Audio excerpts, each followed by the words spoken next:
Hi friends, good afternoon.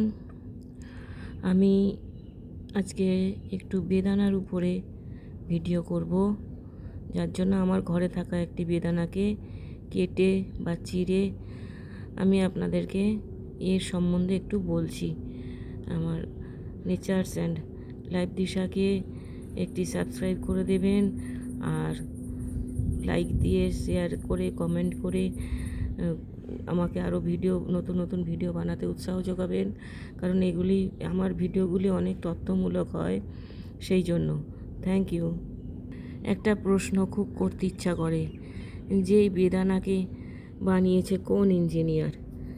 দেখুন তো, প্রত্যেকটা ডানা মানে এর পর পর পর পর যথাস্থানে সাজানো। দেখুন, কেউ কারোর থেকে মানে কোনো জায়গা থেকে কম নয়। দেখুন, একটা পুরো নির্দিষ্ট জায়গায় সাজিয়ে থাকে, কেউ উল্টোপাল্টাভাবে সাজানো থাকে না। এবং এর বাইরের খোসাটা আর এর বাইরের এই যে খোসাটা দেখতে পাচ্ছেন, খোসাটা এবং এর ভিতরের মধ্যে আকাশ পাতাল তফাৎ। বাইরের খোসাটা নিশ্চয়ই জানেন, তেতো কষা, মুখে দেওয়া যায় না। আর গোটা ফল জুড়ে একটা পর্দা থাকে। এই যে পর্দাটা আমার একটু আলাদা করে আমি ছাড়িয়ে রেখেছি, দেখুন এই যে পর্দাটা দেখা যাচ্ছে, এই পর্দাটার কাজ হলো ফলের মধ্যে রস পাঠানো, মানে এই দানাগুলির মধ্যে রস এবং মিষ্টতা পাঠানো, যাতে দানাগুলি সুন্দর ও সুমিষ্ট হয়ে ওঠে। অ্যাকচুয়াল গাছ বা প্রকৃতি তাকে এইভাবেই গঠন করেছে, তার বংশ বিস্তারের জন্য এইভাবেই তাকে রসালো এবং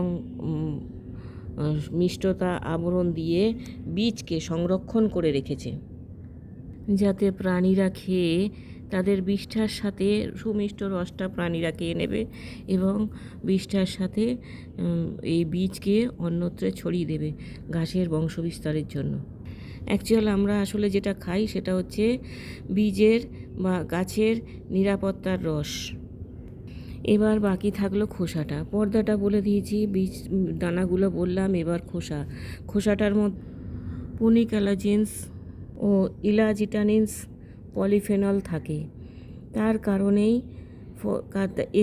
এই খোসাটাকে তেতো এবং কষা লাগে, এবং খোসাটার এইরকম আচরণ করার কারণ হচ্ছে বাইরের ছত্রাক এবং ধুলোবালি থেকে ফলকে রক্ষা করা।